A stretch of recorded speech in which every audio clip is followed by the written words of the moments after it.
Everyone, welcome back to my YouTube channel. हम पढ़ रहे हैं क्लास 9 साइंस का chapter number 2 cell the building block of life और आज है पार्ट 5। आज हम पढ़ने वाले हैं प्लास्टिड्स, जो प्लांट सेल का एक बहुत ही इम्पॉर्टेंट ऑर्गेनल है। एक सिंपल सा क्वेश्चन, एनिमल्स अपना फूड कहाँ से लेते हैं? ऑब्वियसली एनिमल बाहर से फूड खाते हैं, लेकिन प्लांट्स किसी होटल में नहीं जाते, ना ही खाना खरीदते हैं। तो क्वेश्चन ये आता है कि प्लांट्स अपना फूड बनाते कहाँ हैं? यही हमारा आज का टॉपिक है। सबसे पहले समझते हैं कि प्लास्टिड्स क्या होते हैं। Plastids are special cell organelles found only in plant cells और इनका मेन फंक्शन है food synthesis and food storage, यानी खाना बनाना और खाने को स्टोर करके रखना। अगर प्लांट सेल को एक फैक्ट्री माना जाए तो प्लास्टिड्स उस फैक्ट्री का फूड डिपार्टमेंट है। ध्यान रखना है, प्लास्टिड्स का काम होता है फूड सिंथेसिस करना और फूड स्टोरेज करना। ठीक है, इसके बाद एक पॉइंट आपको याद रखना है कि एनिमल सेल्स में प्लास्टिड नहीं होते हैं। द रीजन इज एनिमल्स अपना फूड खुद नहीं बनाते, इसीलिए उनमें प्लास्टिड्स नहीं होते हैं, और प्लांट्स अपना फूड खुद बनाते हैं, इसीलिए उनमें प्लास्टिड्स ऑर्गेनल होते हैं। अब एक और क्वेश्चन कि प्लांट फूड बनाने के लिए क्या यूज करते हैं? The answer is sunlight. ये तो हम छोटी क्लास से ही पढ़ते आ रहे हैं, लेकिन क्या केवल सनलाइट आने से ही फूड बन जाता है? नो, सनलाइट को एब्जॉर्ब करने के लिए एक स्पेशल पिगमेंट चाहिए और उस पिगमेंट का नाम है क्लोरोफिल। क्लोरोफिल एक ग्रीन पिगमेंट है। पिगमेंट क्या होता है पहले ये समझ लेते हैं। पिगमेंट वो सब्सटेंस होता है जो कलर देता है, और इसी क्लोरोफिल पिगमेंट की वजह से जो लीव्स होती हैं वो ग्रीन दिखाई देती हैं। लेकिन इसका काम सिर्फ ग्रीन कलर देना नहीं है, इसका सबसे इम्पॉर्टेंट फंक्शन है सनलाइट एब्जॉर्ब करना। यानी जैसे सोलर पैनल सनलाइट को कलेक्ट करता है, ठीक वैसे ही क्लोरोफिल लाइट एनर्जी कलेक्ट करता है। अब यहाँ एक वर्ड आ रहा है कि क्लोरोप्लास्ट। तो क्लोरोप्लास्ट क्या है? क्लोरोफिल कहीं हवा में नहीं होता, यह एक स्पेशल प्लास्टिड के अंदर होता है, और उस प्लास्टिड का ही नाम क्या है? क्लोरोप्लास्ट। याद रखना है, chloroplast is the site of photosynthesis, यानी फोटोसिंथेसिस की पूरी प्रोसेस क्लोरोप्लास्ट में होती है। और यह लाइन एग्जाम में बहुत बार पूछी जाती है कि फोटोसिंथेसिस की पूरी प्रोसेस कहाँ होती है, तो ये क्लोरोप्लास्ट में होती है। अब इसकी स्ट्रक्चर देख लेते हैं। क्लोरोप्लास्ट एक डबल मेम्ब्रेन बाउंड ऑर्गेनल है। डबल मेम्ब्रेन का मतलब क्या हुआ कि इसकी दो प्रोटेक्टिव मेम्ब्रेन है, एक आउटर मेम्ब्रेन और एक इनर मेम्ब्रेन, और ये दोनों मेम्ब्रेन क्लोरोप्लास्ट को प्रोटेक्शन देती है। चलिए अब क्लोरोप्लास्ट के अंदर चलते हैं। इसके अंदर एक जेली जैसी सेमी फ्लूइड मटेरियल होता है, इसे स्ट्रोमा कहा जाता है। स्ट्रोमा को आप क्लोरोप्लास्ट का वर्किंग एरिया भी कह सकते हैं, और यही वह जगह होती है जहां कई इंपॉर्टेंट रिएक्शंस होती है। अब स्ट्रोमा के अंदर बहुत सारी, जो आप इमेज में देख सकते हैं, डिश शेप्ड मेम्ब्रेन स्ट्रक्चर होती है, और इन्हीं स्ट्रक्चर्स में क्लोरोफिल प्रेजेंट होता है। जब सनलाइट इन पर पड़ती है तो क्लोरोफिल लाइट एनर्जी एब्जॉर्ब कर लेता है, फिर इसी एनर्जी का यूज करके प्लांट कार्बन डाइऑक्साइड और वाटर से ग्लूकोज यानी कि फूड बनाता है, और इस पूरी प्रोसेस को हम क्या कहते हैं? फोटोसिंथेसिस। ये सारी बातें ध्यान रखनी है। अब फूड बन गया, उसके बाद क्या होता है? क्या प्लांट पूरा फूड उसी टाइम यूज कर लेता है? नो, जो ग्लूकोज बनी थी यानी कि जो शुगर होती है वो स्ट्रोमा में ही रहती है। प्लांट्स जब वो यूज ले लेते हैं उतना ठीक है, और जो बाद में एक्स्ट्रा शुगर होती है वो स्टार्च ग्रैनुअल्स के रूप में स्टोर हो जाती है, यानी sugar is converted into starch for storage, क्योंकि स्टार्च को स्टोर करना ईजी होता है।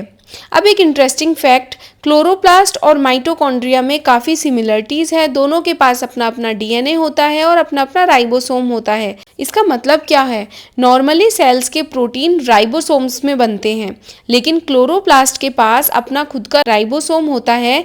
इसी वजह से यह कुछ प्रोटीन्स खुद भी बना लेता है, इसका अपना डीएनए भी होता है। इसी वजह से साइंटिस्ट मानते हैं कि क्लोरोप्लास्ट और माइटोकॉन्ड्रिया का एवोल्यूशन एंशिएंट बैक्टीरिया से हुआ है। इसे कहते हैं इंडोसिम्बायोटिक थ्योरी। एग्जाम में थ्योरी का नाम याद रखना जरूरी नहीं है, लेकिन ये ध्यान रखना है कि क्लोरोप्लास्ट और mitochondria have their own DNA and ribosome. चलिए, ये तो हमने देख लिया कि क्लोरोप्लास्ट फूड सिंथेसिस का काम करता है क्योंकि उसमें क्लोरोफिल होता है। अब एक इंटरेस्टिंग क्वेश्चन कि अगर क्लोरोफिल ग्रीन कलर का होता है तो रोज रेड क्यों दिखाई देता है? मैरीगोल्ड येलो क्यों होता है? मैंगो येलो, टमाटो रेड क्यों होते हैं? यानी इनके डिफरेंट कलर क्यों होते हैं? क्या इनमें भी क्लोरोफिल होता है? The answer is no. इनके कलर के पीछे दूसरे टाइप का प्लास्टिड्स होता है, दैट इज क्रोमोप्लास्ट। अब हम देखते हैं कि क्रोमोप्लास्ट क्या होता है। Chromoplast are plastids that contain pigment other than chlorophyll, यानी इसमें ग्रीन पिगमेंट नहीं होता, इसमें दूसरे पिगमेंट्स होते हैं जैसे येलो, ऑरेंज, रेड। इसीलिए फ्लावर, फ्रूट और कुछ वेजिटेबल्स इतने कलरफुल दिखाई देते हैं। जैसे रोज रेड होता है, मैरीगोल्ड येलो, कैरेट ऑरेंज होती है, टमाटो रेड होता है, मैंगो येलो होता है। इन सभी कलर्स का रीजन क्या है? क्रोमोप्लास्ट। लेकिन प्लांट्स को इतने ब्राइट कलर्स की नीड आखिर हुई क्यों?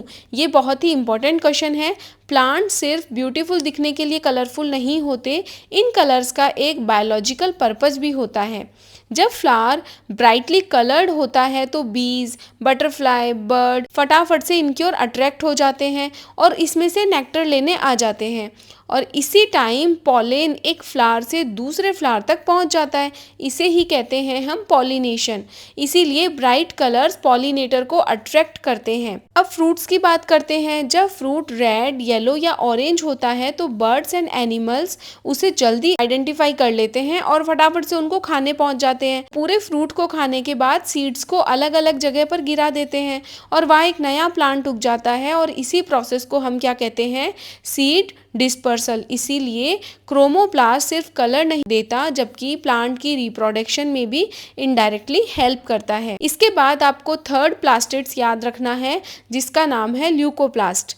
ल्यूको का मतलब होता है वाइट या कलरलेस, इसीलिए ल्यूकोप्लास्ट में पिगमेंट नहीं होता, ना तो ग्रीन पिगमेंट होता है, ना रेड, ना येलो, इसीलिए ये कलरलेस दिखाई देते हैं। इसका मेन फंक्शन क्या है वो देखते हैं। अब इसमें कलर तो होता नहीं तो ये करते क्या है? इनका काम है फूड स्टोरेज का, यानी प्लांट जो एक्स्ट्रा फूड बनाता है उसे स्टोर करना। अब ये क्या क्या स्टोर करता है? तो ये अलग अलग टाइप का फूड स्टोर कर सकता है जैसे स्टार्च, ऑयल, प्रोटीन, यानी ये प्लांट सेल का स्टोरेज ऑर्गेनल है। फॉर एग्जाम्पल पोटैटो में जो स्टार्च रहता है वह ल्यूकोप्लास्ट में ही स्टोर होता है।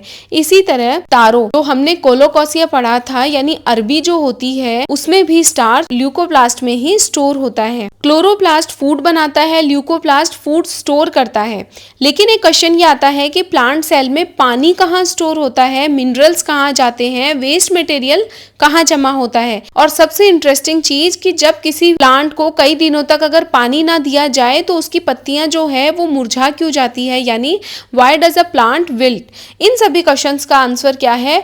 Vacuole. What is a vacuole? सबसे पहले हम समझते हैं vacuole is a membrane bound storage organelle, यानी ये एक ऐसा ऑर्गेनल है जिसका मेन काम क्या है? वेस्ट स्टोर करना, मिनरल स्टोर करना, शुगर स्टोर करना, वेस्ट मटेरियल स्टोर करना। सिंपल लैंग्वेज में कहे तो वैक्यूल सेल का स्टोरेज टैंक होता है। अब प्लांट सेल की बात करते हैं। आपकी बुक कहती है कि in a mature plant cell there is usually one large central vacuole, मतलब मैच्योर प्लांट सेल में यूजुअली एक बड़ा सेंट्रल वैक्यूल होता है। अब ये इतना बड़ा क्यों होता है? क्योंकि प्लांट को बहुत अधिक मात्रा में वाटर स्टोर करना पड़ता है, इसीलिए प्लांट सेल की वैक्यूल पूरे सेल का एक सबसे बड़ा पार्ट कवर कर लेती है। Vacuole is surrounded by a membrane. Vacuole के चारों तरफ एक सिंगल सेलेक्टिवली पेरिमेबल मेम्ब्रेन होती है। सेलेक्टिवली पेरिमेबल हमें मीन पता है कि एक ऐसी मेम्ब्रेन हर किसी सब्सटेंसेस को अंदर बाहर नहीं जाने देती, ठीक है। ये केवल कुछ सेलेक्टेड सब्सटेंसेस को ही पास होने देती है और यही रीजन है कि वैक्यूल के अंदर जो भी सब्सटेंस है वो सारे सेफ हैं। अब एक नया टर्म आता है सेल सेप। वैक्यूल के अंदर क्या भरा होता है ये माइंड में होना चाहिए क्वेश्चन। तो इसका आंसर क्या है? सेल सेप। सेल सेप एक वाटरी फ्लूइड होता है, लेकिन ये सिर्फ पानी नहीं होता, इसमें water, mineral, sugar, waste material, बहुत सारी चीजें घुली हुई होती है, यानी सेल सेप एक स्टोरेज सॉल्यूशन की तरह काम करता है। अब वैक्यूल के फंक्शन समझते हैं। सबसे पहला फंक्शन क्या है? स्टोरेज। वैक्यूल स्टोर करता है water, mineral, sugar, waste material, यानी प्लांट सेल की जरूरत की और एक्स्ट्रा चीजें वैक्यूल में रखी जाती है। सेकंड इसका फंक्शन है सपोर्ट टू द प्लांट। सबसे इंपॉर्टेंट फंक्शन इसका यही है, यह प्लांट को एक सपोर्ट देता है। जब वैक्यूल में बहुत सारा वाटर भरा हुआ होता है तो वह सेल के अंदर प्रेशर बनाता है और इसी प्रेशर को टर्जर प्रेशर कहते हैं। यही प्रेशर सेल को फिर्म और रिगिड बनाए रखता है, इसी कारण प्लांट सीधा खड़ा रहता है। अब क्वेश्चन स्टार्टिंग में पूछा गया था, why do plants wilt when they do not get enough water, यानी अगर प्लांट को पानी नहीं मिलता तो फिर वो मुरझा क्यों जाता है? क्योंकि वैक्यूल का वाटर जो है वो धीरे धीरे कम होने लगता है, और जैसे ही उसमें वाटर कम हो जाता है तो सेल का प्रेशर कम हो जाता है, सेल सॉफ्ट हो जाती है, लीव्स और स्टीम झुकने लगते हैं, और इसी सिचुएशन को हम क्या कहते हैं? विल्टिंग। यानी प्लांट इसीलिए नहीं मुरझाता कि सेल मर गया, बल्कि इसलिए कि वैक्यूल में पानी कम हो गया और सेल अपना प्रेशर खो बैठा है। क्या एनिमल सेल्स में भी वैक्यूल होते हैं? The answer is yes, but आपकी बुक के according in animal cells vacuoles are some time present. वे प्लांट सेल जितने बड़े नहीं होते, वो छोटे, स्मॉल और टेम्परेरी होते हैं, और उनका जो मेन वर्क है वो कुछ मटेरियल को टेम्परेरी स्टोर करना होता है। इस टॉपिक के बाद आपकी बुक का एक नया टॉपिक आता है, पॉज एंड पॉन्डर, जिसमें क्वेश्चन नंबर 4 है, do white flower contain any pigment, give reason. तो स्टूडेंट्स, अब आपसे एक इंटरेस्टिंग क्वेश्चन पूछा जाए कि व्हाइट फ्लावर में, जैसे जैस्मीन, लिली या व्हाइट रोज हुआ, क्या इनमें कोई पिगमेंट नहीं होता? क्योंकि बाकी फ्लावर तो कलरफुल होते हैं। क्या लगता है आपको?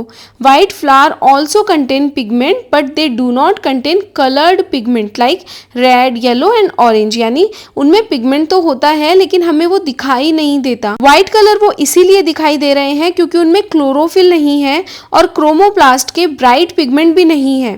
कई व्हाइट फ्लावर में कलरलेस पिगमेंट या फिर ऐसे पिगमेंट होते हैं जो विजिबल कलर्ड लाइट को रिफ्लेक्ट करते हैं। So we can say yes, white flower contain pigment but they lack coloured pigment that produce bright colours, therefore they appear white. और नेक्स्ट क्वेश्चन आता है इसमें, draw a well label diagram of a plant cell और an animal cell. तो diagram biology में बहुत ही important role play करता है। एग्जाम में 2-3 मार्क्स का तो सिर्फ डायग्राम ही आ जाता है। अगर आप डायग्राम भी बना देते हो मतलब आपको तो 2-3 मार्क्स तो मिल ही जाएंगे, इसीलिए इनकी प्रैक्टिस करना बहुत जरूरी है। एनसीईआरटी के अंदर आपके डायग्राम दिए हुए हैं, आप उनकी अच्छे से प्रैक्टिस कीजिए और पॉइंट्स का ध्यान रखिए। सबसे पहले आपको सेल बनानी है और उसके बीच में न्यूक्लियस बनाना है, एक डार्क और राउंड स्ट्रक्चर बनानी है, उसे लेबल करना है न्यूक्लियस, और न्यूक्लियस के चारों ओर एक नेटवर्क जैसा स्ट्रक्चर बनाना है, जैसे ऐसा लगे कि न्यूक्लियर मेम्ब्रेन आगे तक फैली हुई है। इसे लेबल करना है एंडोप्लाज्मिक रेटिकुलम। जब हमने ये ऑर्गेनल पढ़ा था तो देखा था कि ये ट्रांसपोर्ट की तरह दिखाई देता है, तो इस तरीके से आपको डायग्राम बनाना है। इसके बाद सेल के अंदर आपको 2-3 रोड शेप्ड स्ट्रक्चर बनानी है, जैसे, और जिगजैग फोल्ड दिखाने हैं, जिसे आपको लेबल करना है माइटोकॉन्ड्रिया। प्लांट सेल बना रहे हो तो कुछ रोड ओवल शेप क्लोरोप्लास्ट जरूर बनाना, अंदर छोटे छोटे डिस्क लाइक स्ट्रक्चर दिखाई देने चाहिए, उसे आपको लेबल करना है क्लोरोप्लास्ट। एक बड़ी सी वैक्यूल बनानी है, सेंट्रल वैक्यूल बनानी है और उसे भी लेबल करना है। सेल वॉल और सेल मेम्ब्रेन तो बनानी ही है। सबसे बाहर जो आप मोटी बाउंड्री बनाओगे उसको सेल वॉल बताना है, और उसके अंदर जो पतली बाउंड्री बना रहे हो उसे सेल मेम्ब्रेन बताना है। ऐसे ही आपको बहुत छोटी छोटी बातों का ध्यान रखना है जब भी आप डायग्राम बनाएंगे प्लांट सेल, एनिमल सेल की, तो बहुत अच्छी प्रैक्टिस आपको करनी ही है। सो स्टूडेंट्स, आज की क्लास में हमने सेल के बहुत इंपॉर्टेंट ऑर्गेनल्स पढ़े और समझा कि प्लास्टिड्स कैसे फूड सिंथेसिस करता है, कैसे स्टोर करता है, कलर्स देने का काम करते हैं।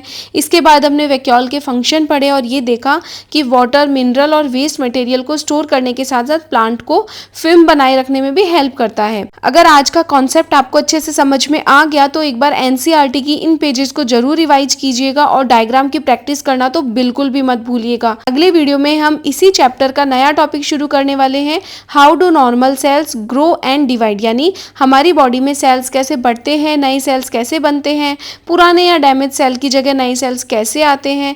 ये टॉपिक बायोलॉजी का बहुत ही इंपॉर्टेंट कॉन्सेप्ट है, इसलिए अगले वीडियो को बिल्कुल मिस मत करना।